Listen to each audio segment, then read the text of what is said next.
Hello, this is the Bureau of Lost Culture.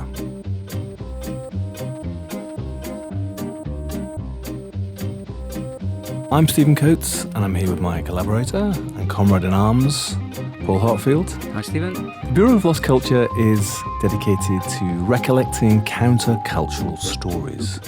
We produce publications, films, events, installations, and broadcasts evoking the spirit of the underground, independence, resistance, and provocation. Searching beneath the surface to reveal hidden stories of counterculture. Resonating with those who've taken risks to go against the establishment beyond censorship, outside the forbidden. You can find out more about us at www.bureauoflostculture.com. Now, today's edition, this broadcast is dedicated to radio, on the radio, dedicated specifically to Cold War radio, the shortwave. You may have come across our project, X-Ray Audio, dedicated to the underground community of musicians and music lovers and bootleggers who cut their own records of forbidden music onto X-ray film in the Cold War era of the Soviet Union, when all sorts of culture was forbidden and repressed. Well, during the investigation for that project, we kept coming across stories of shortwave radio. And in fact, of course, in these times of Skype and mobile phones and Spotify and all that stuff, the days of shortwave radio possibly seem very far away, even if we know about them at all. But for many years, shortwave radio, for many people, was a window to the world in some respects. And during the Cold War, shortwave and radio altogether played a part in that war. In fact, there was a battle, an invisible battle going on in the skies around people between East and West, crossing the Iron Curtain with those mysterious things called radio waves. And today we're going to be talking about various aspects of shortwave Cold War radio. We're going to begin in a moment with a special guest who's come from Russia to speak to us about the extraordinary story of the Soviet radio jammers. And we're going to be talking to another guest, Alex Khan of the BBC, the Russian correspondent, who's going to be talking to us about a very sweet, in a way, story of the radio hooligan in the Soviet Union.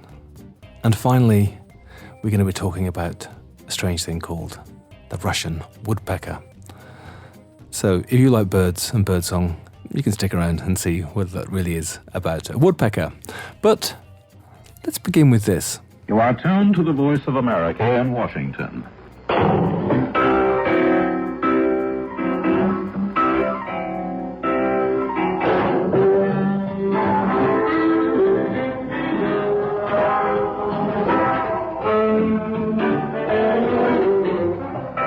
Time for jazz. Willis Conover in Washington, D.C. with the Voice of America Jazz Hour. Tonight, the Buddy Rich Big Band. Buddy Rich.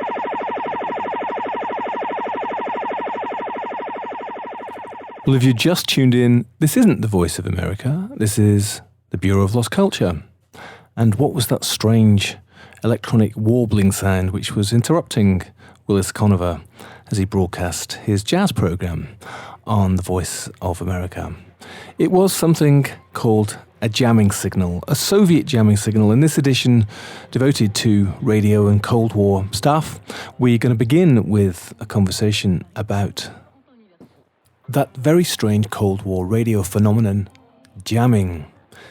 And to talk about it with us, I'm very pleased that we have a friend and a guest from Russia.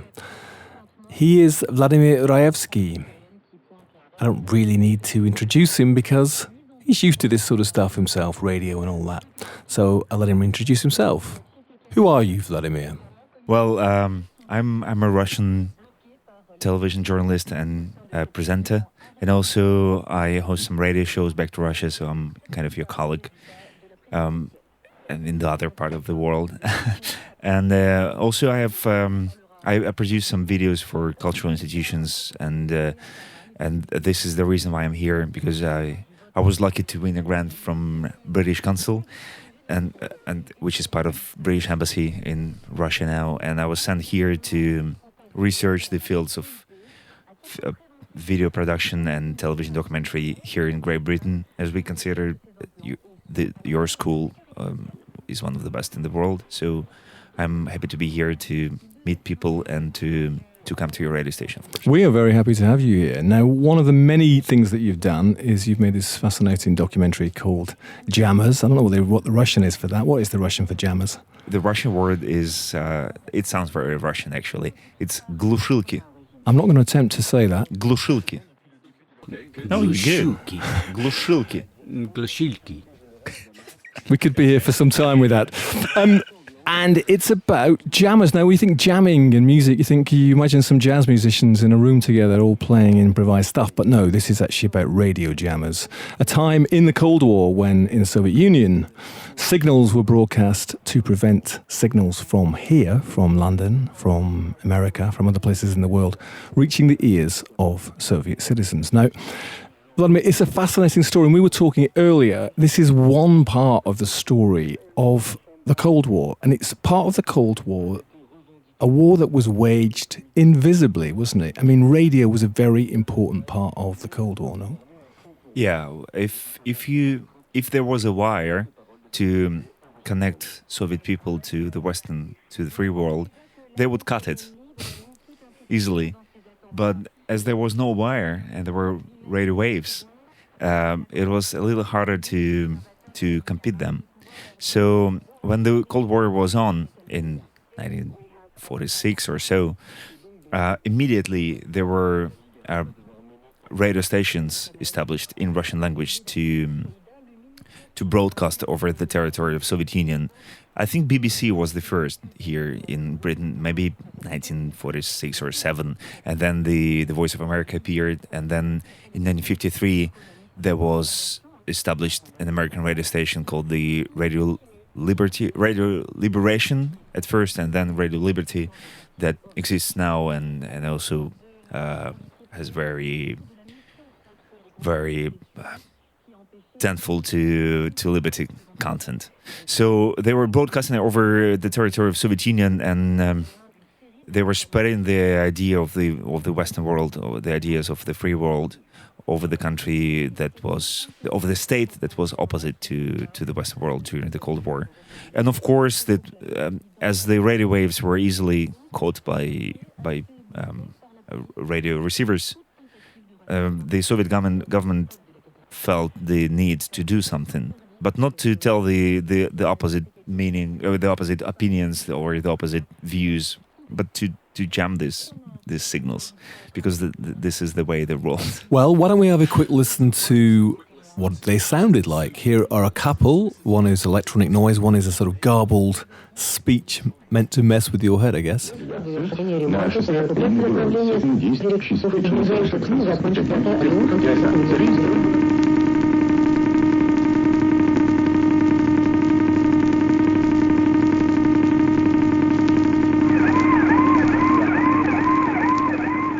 I mean, I quite like it actually, but you can imagine it getting rather annoying after a while, and particularly if you're a young person and you're trying to listen to an interesting programme from the BBC or from anywhere else, or just listen to some music, because it wasn't just about, blocking the voices, say, from the West, which you can kind of understand. I mean, sometimes it was just really about blocking the West, wasn't it?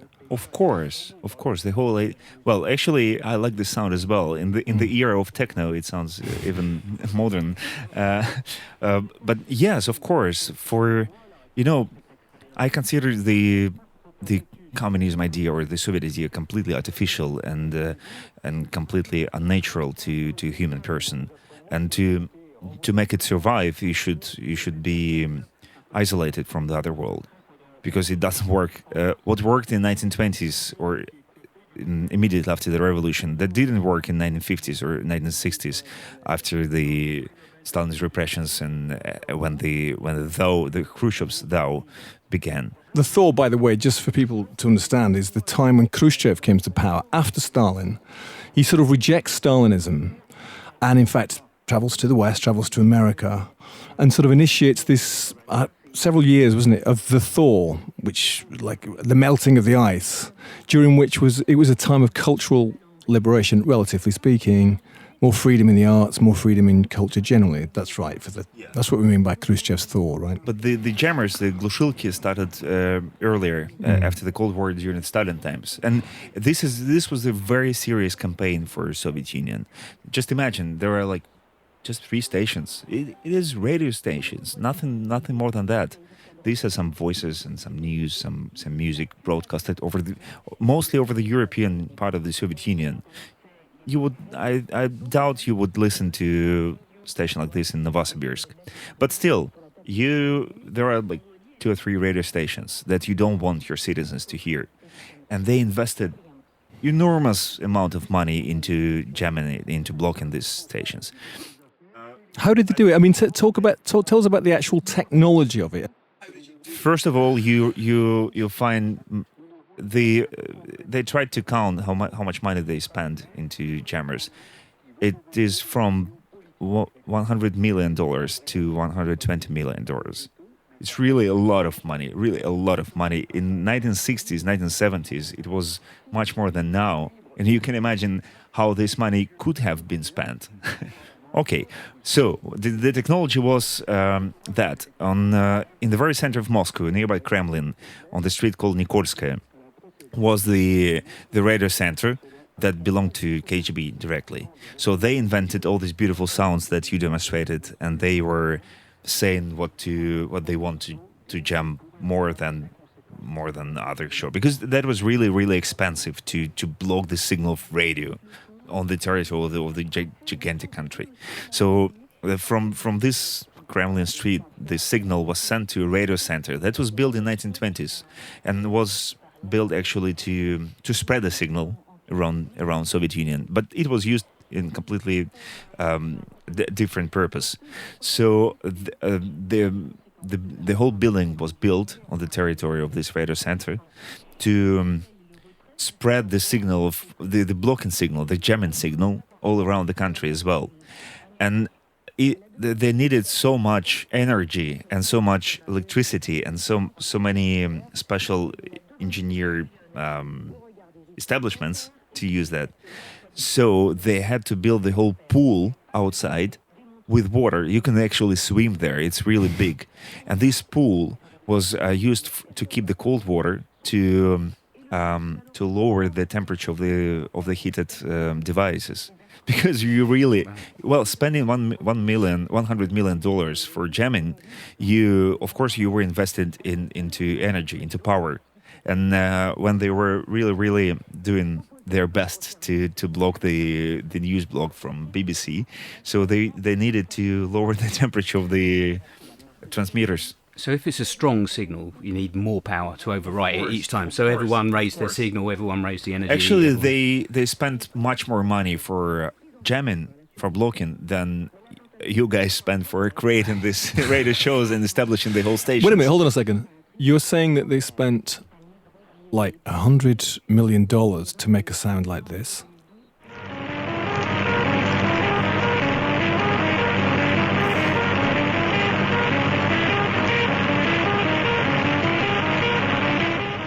Exactly, but a short remark also to spread it on the huge territory from, how big this country is. Well, it's interesting also because I think what happened, from what I understand, happened as well in the West. To counter this, it became a little bit like the audio version of the missile situation, because the Americans then invested a huge amount of money in Berlin to make their transmitters even more powerful.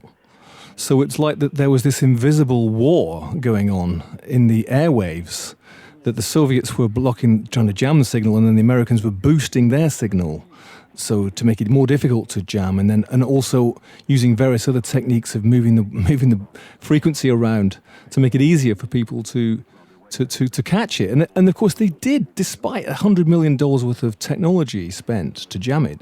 People did manage to catch it, didn't they? Yeah, it was 1960s, 1970s. My country was the country of great physicians and engineers, and you know how enormous technical progress was in Soviet Union. So that was not a hard task to overcome the sound you demonstrated a few minutes ago. That was more or less decidable task. So there were a bunch of stories. One famous dissident, he was actually an odkaznik, Vladimir Slepak, who odkazniks were people who wanted to immigrate to Israel, but they were rejected in their visa to leave the Soviet Union. So they were kept in this country like in prison, but free. So they were fired from their job, and they were managing to find some really, really poor job. Like a person could be an academician or a scientist or a teacher or a professor at the university, and this person would be fired like the next day. And these odkazniks would look for a job as a night watch or a cleaner or anything like this. So one famous dissident and odkaznik, Vladimir Slepak, he bears the same name as me. So he applied to go to Israel. He was rejected. He was fired the next day, and he was a night watch in a morgue. So just imagine night, the morgue, and nobody in, just some corpse. Yeah. And he was also an engineer in his past life before he became an odkaznik. So there was a big lift in the building used for, transporting corpse from one floor to another. And a huge metal construction. So he transformed this whole lift into a big antenna, and he made it to listen to Voice of America or Radio Liberty on his job, because nobody was in. Those poor bodies were not able to to write a report to the police or KGB, and he was enjoying his night shifts, listening to the most fabulous music in the world. And also in the night, it was a little easier to listen to these stations because they were not, the most dangerous thing for them was the world. The most dangerous thing for them was the word. And they did their best to jam the news blogs, the publications, the talkings, and the opinions. And the music was in less danger. They didn't like the spread of jazz and rock and roll in the country, but that was lesser problem. So what you used to show in the very beginning of the show, Willis Conover on Voice of America. Some people name him as a person who won the Cold War because he was the host of a jazz show on Voice of America, and like everybody in my country older than 40 or 45 years old knows this fabulous, beautiful voice and his name. This is Willis Conover in Time of Jazz on Voice of America, because his radio show was broadcasted at night, and it was less jammed, and people quite had an opportunity to listen to. Also, people were going somewhere in the country because the transmitters were set in big cities, and when you go to the country or to a small village, you can do that. So there were the whole picnic tradition when you have some food, some drinks, and you go to the bank of the river, and you'll listen to some beautiful voices from London or from Munich or from Washington, D.C. Well, somebody told us a really funny story. Maybe Alex Kahn told us a story about Willis Conover, which was later he actually came to Soviet Union. This must have been in the late 70s maybe or something, or maybe even later, I'm not sure. But he came and there was some festival where he was invited to speak. And apparently he arrived there and everybody ignored him, or nobody took any notice, until he got to the microphone. And when he started to speak, he was mobbed. Because, of course, nobody knew what he looked like. He didn't need to know what he looked like. He was a radio presenter. But, of course, they all recognized his voice. So as soon as he said, "This is Willis Conover," it's like there was a huge pulse towards him. The other story which, in terms of what you were just saying, which was interesting for us, is that our project, the X-Ray Audio Project, which is, about the records of forbidden music on X-rays in the Soviet Union, one of the people that we interviewed, he told us exactly this story that you said then, which is that to go and make recordings from which he could make X-ray records. Sometimes, obviously, he could get hold of gramophone records brought from outside the Soviet Union. But sometimes he would take a portable recording gear, reel-to-reel tape recorder, and I assume a car battery or some power source, and take it to the top of a hill at night. In fact, he used to go to Sochi, I think, didn't he? He go to Sochi from Moscow and climb a hill and make his recordings from Voice of America. That's great. To use as the sort of originals for making his X-ray records. I was talking to some jazz music. They all were listening to Voice of America and BBC. All people who were fond of Western music. They just didn't have any other choice before the perestroika. So I was talking to some jazz musician who was saying that at this time, maybe that was some Nixon times when everything was jammed, like everything, and he was listening to this, and then when just he heard like there were just few seconds of jazz were like happiness for this person. He would listen for a half hour of this crazy sounds like to listen to these tiny seconds of Louis Armstrong. It's exactly the parallel to X-ray audio, isn't it? They sound awful. You know, quite a few of them sound, and then there's this little hint of melody that just everyone smiles with. And it's amazing. Exactly.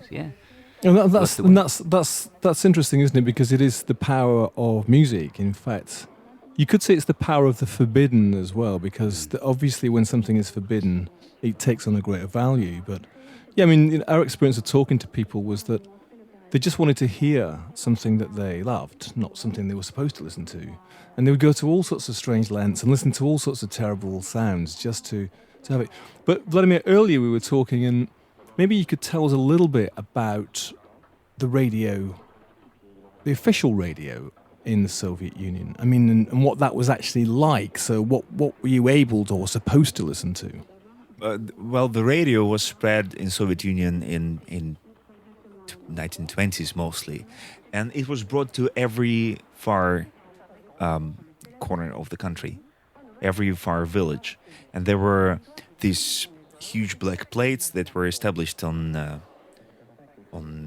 some height in really distant areas where people would not ever imagine that it is possible for radio to exist, and there was the whole campaign all over Soviet Union, and when like one day those black plates began to speak and to play music, that was like a miracle for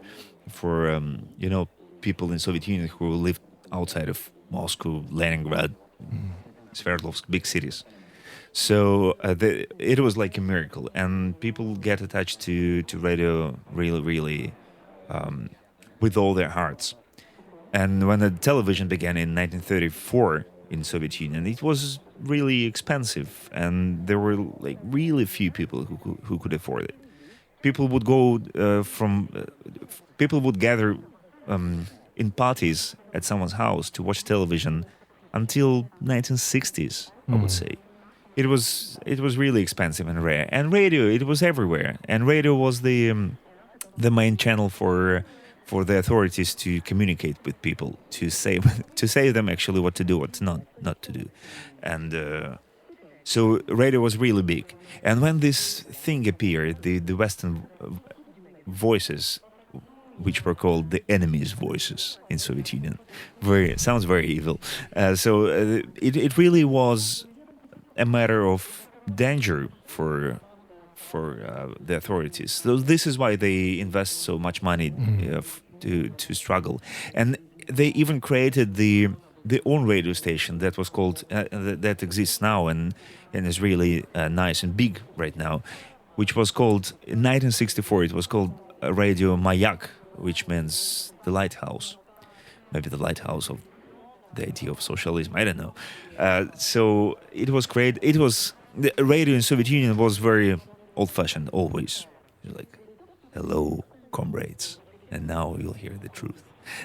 But this Radio Lighthouse, Radio Mayak, was supposed to be more youth-oriented, more attached to young people, and to put some new music, as they consider it to be new. or modern. So yeah, and they even put the own radio station Mayak that established that was established to also to struggle with the enemy's voices. So in other words, the Radio Mayak was actually meant to provide. Okay, we know young people want to listen to popular music, swingy, groovy, cool music. So rather than them try and tune into Voice of America or BBC World or Radio Liberty, let's give them a station that plays that kind of thing, so they won't bother tuning into the West. Is that right? Yeah, and also for undecided people who knew that there are some enemies' voices that you can listen to at night. But there is easy way, Radio Mayak. So for some people, there is just easy way to get something fresh and new. But I think also it's important to remember that in terms of radio in the Soviet Union, this from the Russian point of view, Russians invented radio, right? I mean, we in the West we consider that Marconi invented radio, but we Russians consider Alexander Popov invented radio, and actually he studied in my hometown, Ekaterinburg, and we have a museum of radio in Ekaterinburg, which states clearly that that was Alexander Popov who invented radio. I think they did it with Marconi at quite at the same time, but Marconi was more quick to get a patent for radio. So that's just it. I don't steal any glory and fame from Marconi. I'm just saying that I think they were at the same time as Brazilians invented planes at quite at the same time as Wright brothers. Yeah, and of course there's the war between Edison and somebody else who invented the wax cylinder first, or the gramophone records. There's always these things seem to arise simultaneously in different parts of the world, right? But whether or not Popov or Marconi was first, the one thing that's for sure about the Soviet Union, which is what you said earlier, was that it was an extremely educated scientific place, particularly in the 50s and 60s, right? Scientific education was extremely good. I remember speaking to people, old guys in Russia for part of our project, and they were all very well educated in how to build their own radios. And so the radio that you could buy from the store would have a very restricted wavelength that you could actually access. But of course, they were all very good at hacking these things and changing them so that you could widen the frequencies that you could reach. There was even a period when these little radios that were sold in the shops, they cut off the short waves from them, just to prevent them people to listen to short waves, and where they could catch the Voice of America or BBC. So, but then they got it back because it was not possible to struggle with that, because people were really technically educated, and also this was the result of you couldn't just easily buy things in shops in Soviet Union. We were lack of everything, and people did their best to reinvent things made up in home and use it. So people could do miracles. They could build. I know stories how people build the whole cars in their own garage from garbage, and those cars used to drive, and they could use it. So people in Soviet Union could reinvent, and rebuild almost everything. This is why I'm saying that radio jammers was a very expensive attempt to block the enemy's voices, but not really successful, because Russian people could find the escape from any technical situation. When did the era of the jammers end? Right after the perestroika began, maybe 1986. Mikhail Gorbachev just stopped it with the special declare. And they dismantled the towers. They took down the actual the broadcasting jamming stations. I saw photos of these huge metal antennas all around the city, and I don't see it anymore. And I've been to this room where the transmitters used to be, and it's empty now.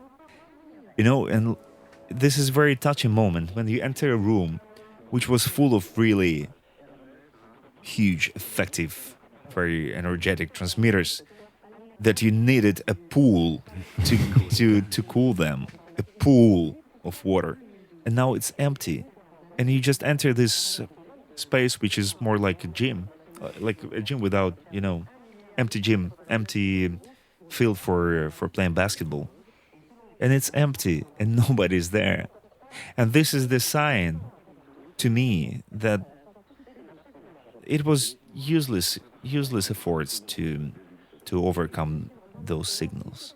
I mean, this is a beautiful story of how Russian people defeated the authorities' attempts to block the signal of jazz and free news.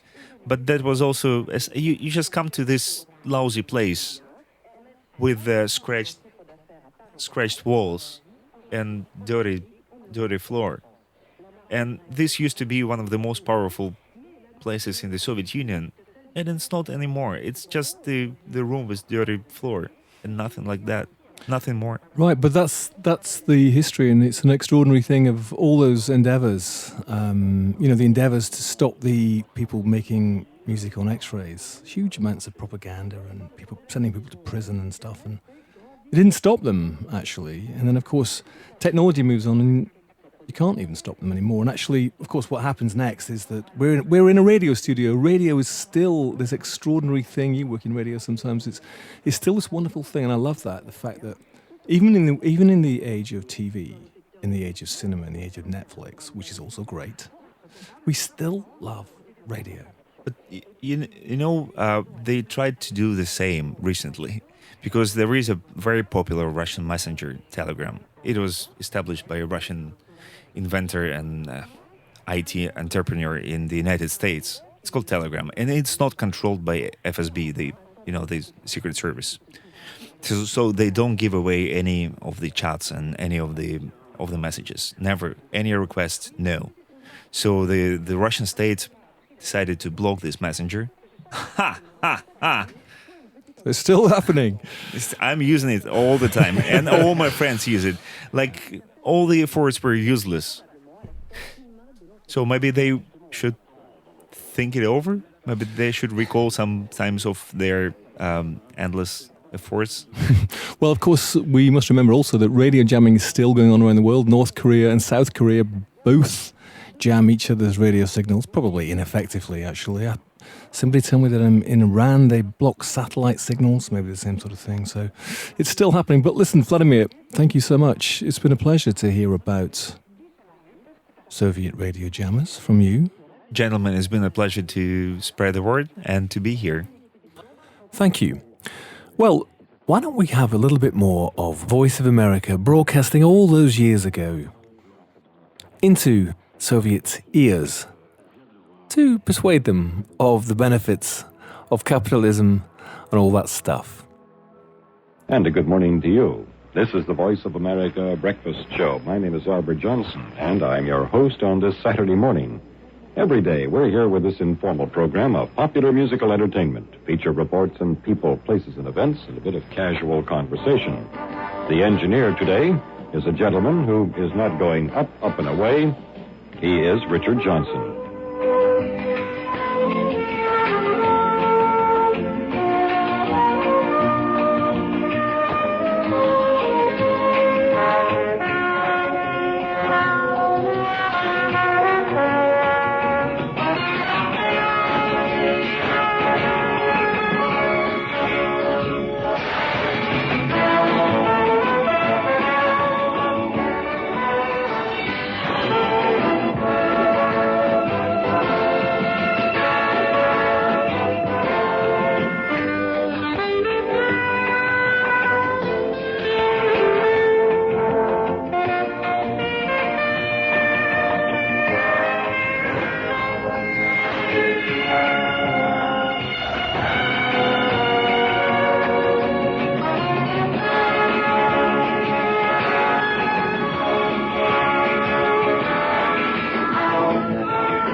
You are listening to the Bureau of Lost Culture show, and the subject is shortwave radio during the Cold War.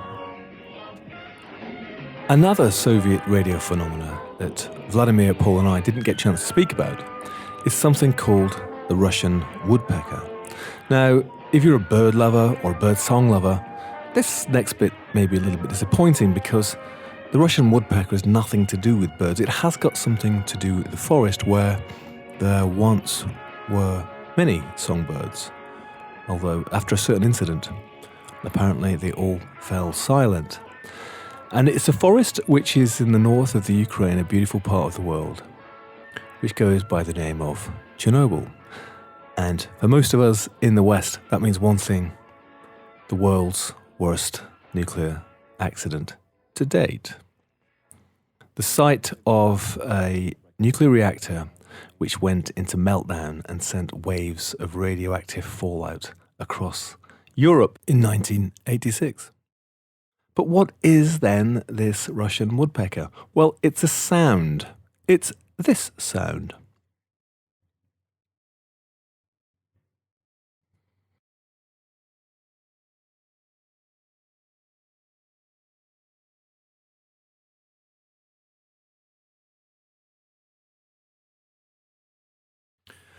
Does that sound like a woodpecker to you? Doesn't really to me. There is a kind of knocking thing going on. I suppose that's the woodpecker bit. But if you've been listening to the radio in the 1970s or the 80s on the shortwave, and maybe you're a ham radio enthusiast or just listening to some program from around the world, you may have been disrupted by that sound. It acted, I suppose, as a kind of accidental, inadvertent jamming signal from the Soviet Union. And it came or was made by something called the Duga. The Duga was situated fairly close to the Chernobyl nuclear reactor. The Duga was something which was built from the early 1970s, and it was an early warning system during the Cold War. Its intention was to be able to detect the flames, the exhaust flames, coming from ballistic missiles fired by the Americans or possibly by the British towards the Soviet Union, so that they could be knocked out before they got as far as the Soviet Union. It was a radar detection system, and it was and is absolutely gigantic. It rises in the forest like a vast technological vision, something drawn from some post-apocalyptic future, because it lies now in ruins. But when it was built, there was probably nothing like it in the world, probably never has been anything like it in the world. In some ways, it's what I think possibly in President Trump's dreams, he imagines his wall between the US and Mexico would be like, a vast technological structure bristling with receivers and spying equipment and machines to power them, and quite terrifying actually. It's almost 1 kilometre long and it's about 150 metres high, made up of this incredible structure of metal girders and spiky antennae. You can now go to Chernobyl should you choose to. It's now been reopened to tourists, and it is a beautiful part of the world. But if you go there, you can check out the Duga system. Vladimir said earlier that the jamming towers around Moscow consumed a vast amount of energy, and it has been suggested that the proximity of the Duga to the Chernobyl nuclear reactor was so that the reactor could provide the vast amounts of energy needed to send these incredibly intense pulses of radar around the world. The Duga has also become associated with various conspiracy theories. It appears that the Duga was designed by scientists to stop nuclear weapons, as we said, but apparently it never would have worked. There was some major fault or some major misunderstanding about radar, which meant that it wouldn't have been that useful. So other people have claimed various other things about it. They've claimed that the low-frequency signal that was being broadcast from Duga was intended to change human behavior even destroy brain cells. That's probably been fueled by the fact that it's true that in the Soviet times, the Soviet authorities denied that it even existed, even to their own people. It was described on the map as a children's camp. Even back in just after the accident, when an American journalist got access to the area, he was told by his minder that the Duga was just an unfinished hotel project. There is also a conspiracy theory which claims that the director of the military project in the area had been siphoning off a huge amount of money. And the fact that the Duga itself was not effective, that it had been built incorrectly, was also a problem for him. And that he gave orders to the scientists and engineers at the Chernobyl nuclear station to set the reactor settings to very dangerous levels, which they did, and that caused the meltdown. And the meltdown, of course, made it impossible for the government to investigate the Duga project and the other military projects in the area because it was so dangerous. And therefore, the director of the project was able to escape justice. I have no idea whether that is true or not. But it is true that the powerful radar pulses that the transmitter sent out would travel to the west and would disrupt lots of shortwave communication, especially amateur radio. And it would overload the receivers and getting away the music. So as I said earlier, a kind of inadvertent Soviet jamming signal. And it was called, because of the noise it made, the Woodpecker.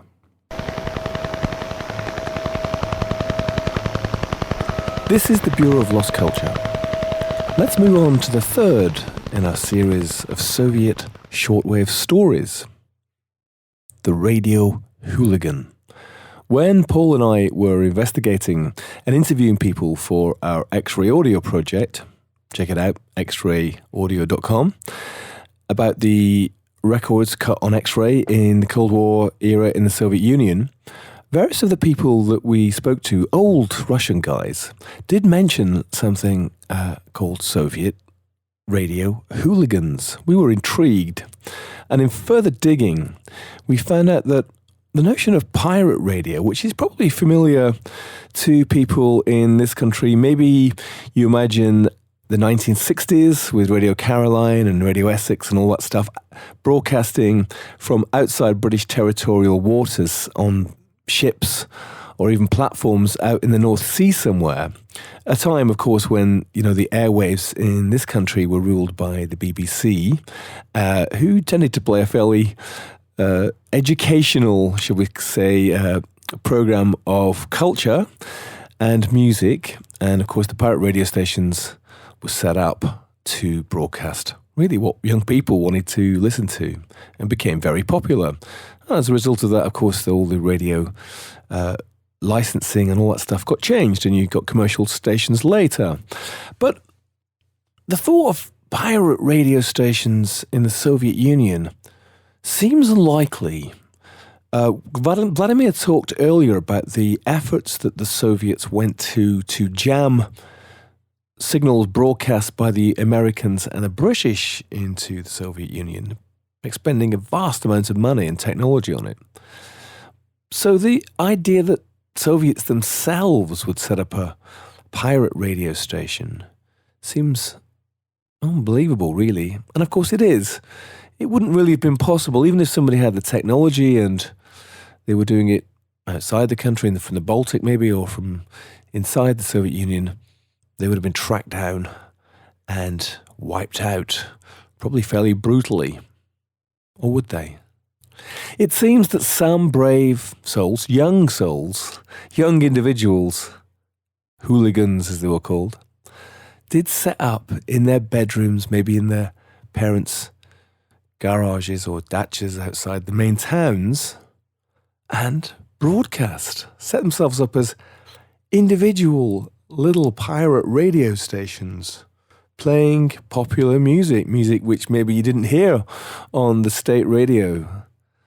station at all. Black Night music, the songs of the gulags, the criminal songs, and possibly some Western jazz and rock and roll, who knows? And also, talking and about life and about themselves, and like DJs do.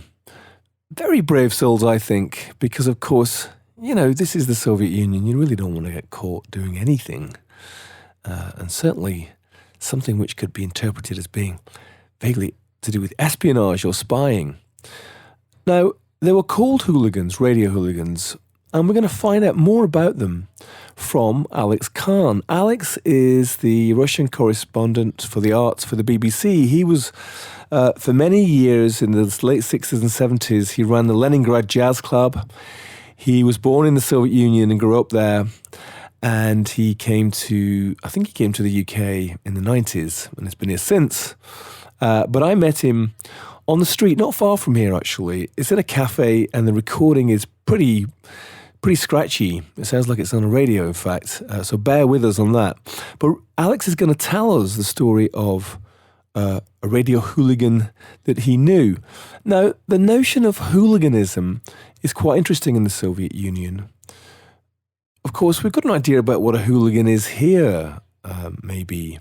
Somebody who, kicks and smashes things and shouts and causes a storm at night, rips things up, breaks into places maybe, and graffiti and damage and all that stuff, like a vandal, a young delinquent. Of course, we were obsessed with those things in the 60s here too. Football hooligans, of course. But the hooliganism in the Soviet Union, it was a whole thing. It actually became sort of defined in law. And the law was aimed at stopping what was known as antisocial behaviour. And for sure, some of it would be behaviour which would be regarded as antisocial elsewhere in the world. But quite often, it seems to have been countercultural behaviour, I would say.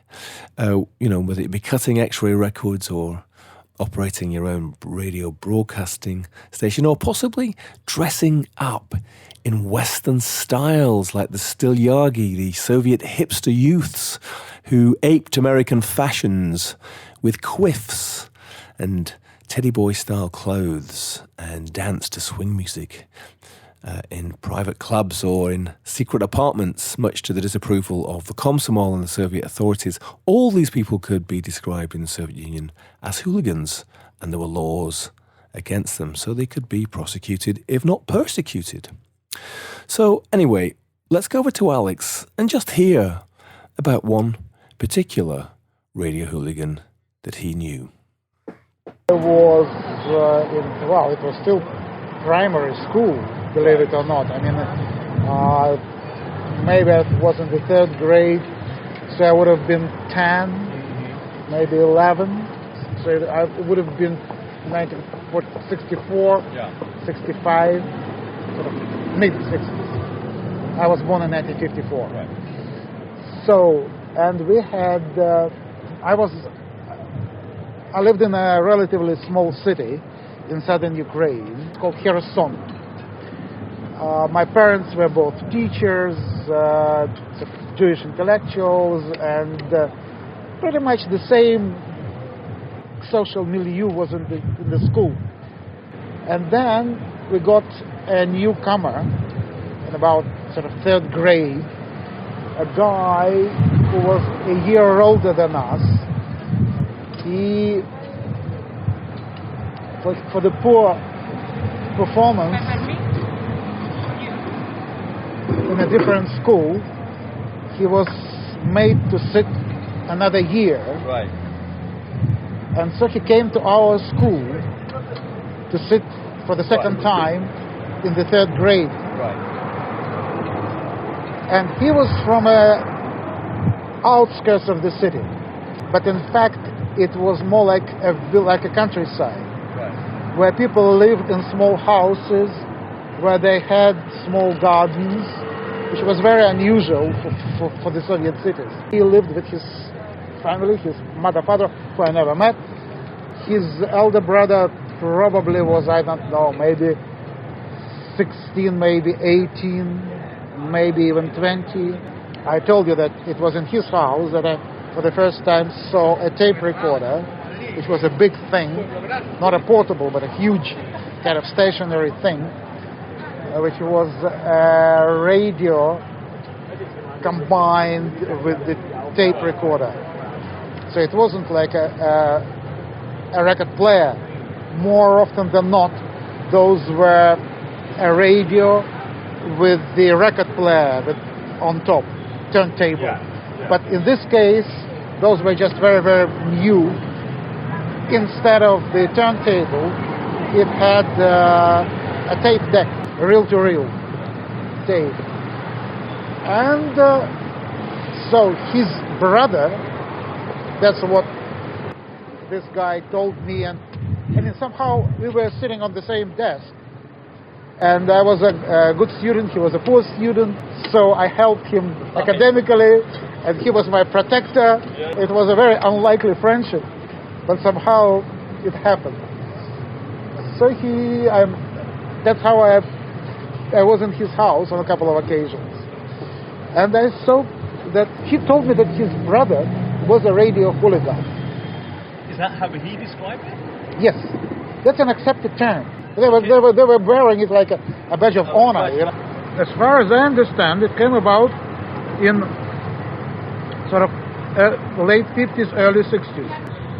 A combination of two passions which were quite popular amongst the Soviet youth. Amateur radio, hugely popular, and quite encouraged by the state. There were special radio circles, club, and it was free, of course. So you would have a qualified radio engineer as a teacher who would teach kids how to assemble a radio receiver and a radio transmitter, how to operate those. So it was part of the extracurriculum education for young kids. Another friend of mine, was part of the same kind of social milieu as myself, Jewish, good, well-educated family and everything, intelligentsia. His father was a former military, and he was a teacher in one of those clubs, not banned. They were not banned, they were there, they were around. You could buy them. Right. In the regular store. This was within the system of the so-called volunteer society of assistance to Army, Navy, and Air Force. So which was part kind of the military education. Right. The idea was that the kids, while still teenagers, would get skills in radio engineering, right, which might be useful when they right, serve in the army. Right. And of course it was controlled. You had to pass exams and tests and get a license, especially to use the transmitter. Could you tune into Western broadcasts? Yes, you could, and you did. Voice of America, BBC, Radio Liberty, Deutsche Welle. They were jumped, but still, well, jamming is the wave could evade, and you could right, get to hear something. Especially precious were radio receivers that you could buy in the Soviet store.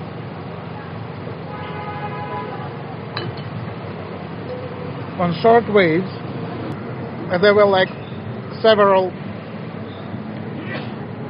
ranges, 25, 31, 49, I think.